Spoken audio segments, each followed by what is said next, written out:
The Last Leaf.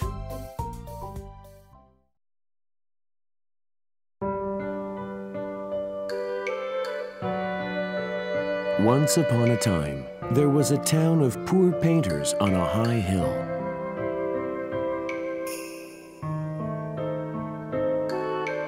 Sue and Johnsy were both training to be painters. They lived in a little brick house at the edge of town. Johnsy had come down with pneumonia and stayed in bed, feeling very ill.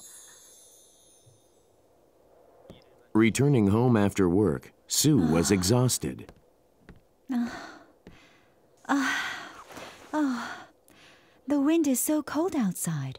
Winter is coming. How are you? Have you been coughing a lot? Have you taken your medicine? Johnsy was too weak to respond. Oh. Sue and Johnsy were so poor they could barely afford food and medicine. All they could do was try to sell some of their paintings.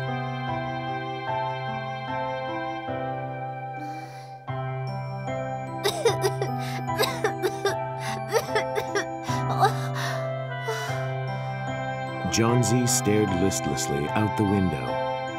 There was some ivy on the opposite wall, and she could see the leaves dancing in the harsh wind. What are you looking at? Just leaves. What about them, Johnsy? They are just like me. Stop looking at them! You are nothing like them! Distressed by Johnsy's notion, Sue closed the curtains. Oh no, Sue! Don't do that! I want to see the leaves. Sue ignored Johnsy's protests and closed the curtains anyway.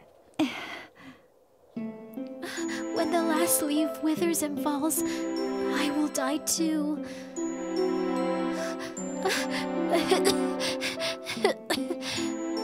Johnsy said helplessly. Oh. I don't know what to say. What do you think, Doctor? Is there any hope she will get better? I don't see much hope for the moment. She has no will to live, you see. What? But isn't there anything I can do? She must believe that she can live and get better. The best you can do now is give her hope and encouragement. That is the only medicine that can help her now. Oh, I understand. Sue had to sit up day and night making illustrations for magazines just to make enough for Johnsy's medicine. Johnsy lay in bed beside her and gazed sadly out of the window. 8, 7. Oh, one more has fallen. 6.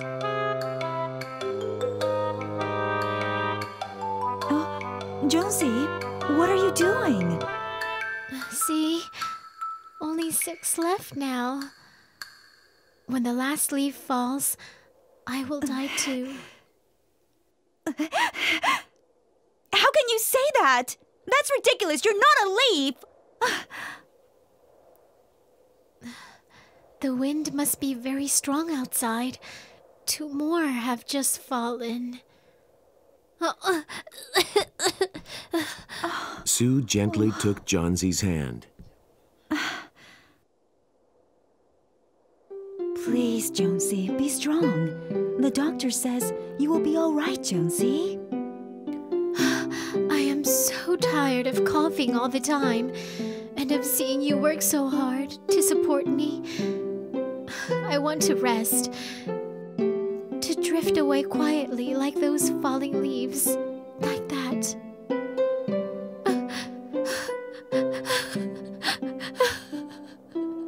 Sue had nothing to say. She could only look at Johnsy and cry softly.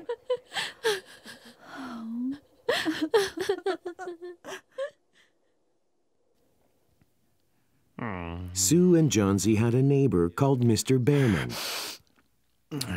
He was a painter too, but he hadn't painted anything in a long time. Some people believed he simply had no talent. Sometimes he would pose for other artists. He helped Sue with her magazine illustrations. Tell me, Sue, how is Johnsy? She is so ill and weak. She insists that she will die when all the leaves from the Boston ivy outside have fallen. Oh, my. The doctor says she can still recover if she finds the will to live. But all she wants to do is stare at the leaves. I wish I could find a way to give her strength.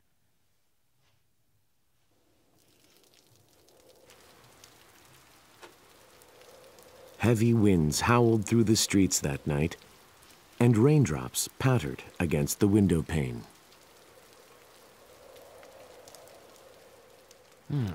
Mr. Behrman watched the storm outside. That looks bad. I don't know if the leaves can hold up against this weather. Mr. Behrman wanted to find a way to help Johnsy, but he was very poor himself and couldn't think of anything.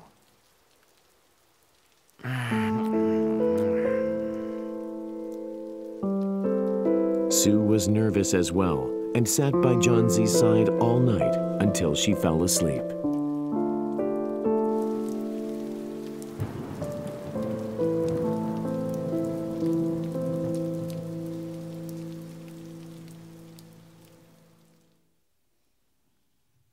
When morning dawned, Sue woke with an anxious feeling.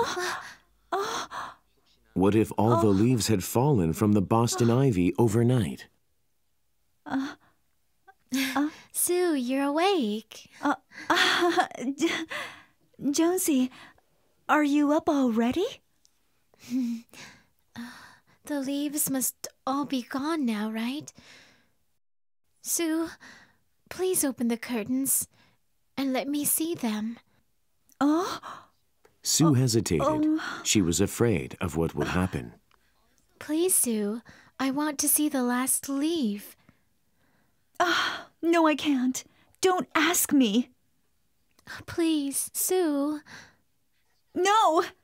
You will get better, and then you will go and open them yourself. Sue didn't want to open the curtains, but when she saw the tears in Johnsy's eyes, she knew she had no choice. Slowly, she went up to the window and grasped the curtains with trembling hands. Closing her eyes, she pushed them open.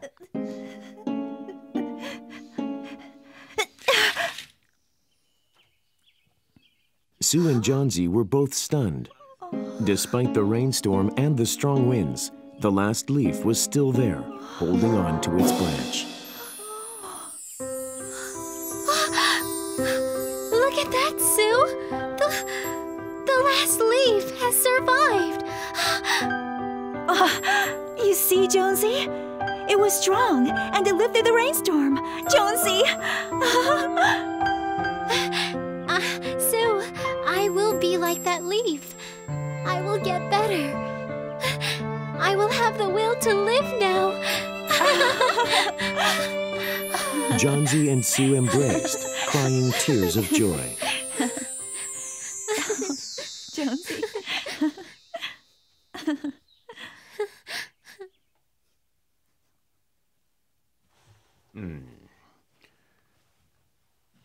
I am glad to see her so much improved. It seems she has found the will to live, and she will be able to recover very, very soon. Thank you so much, Doctor. It is Johnsy who has conquered this illness, not me. The doctor smiled as he turned to go. As he was about to leave, he suddenly remembered something. You know, your neighbor, Mr. Behrman, was brought to the hospital this morning. He was found lying out in the street, drenched and half frozen. His hands were stained with paint. Could he have been painting something? Oh, I don't think so. Why would he be out painting in the pouring rain? I don't know. In any case, the poor old man had been lying out in the cold and rain all night. His health was weak already, you see. So how is he? Please tell me. He didn't make it, I'm sorry. Oh no. Oh.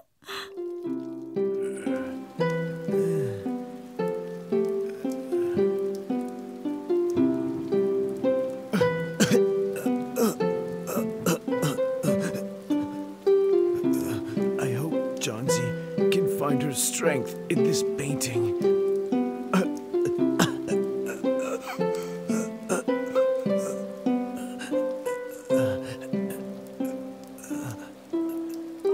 Sue looked again at the last ivy leaf and suddenly realized that it wasn't moving in the wind.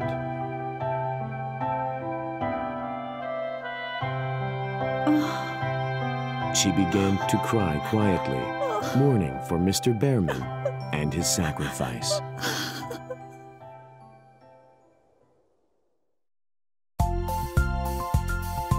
The Blue Bird. The Three Little Pigs. Daddy Longlegs.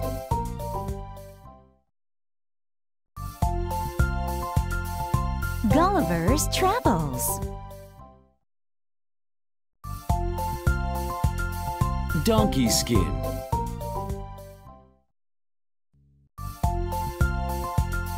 Peter Pan.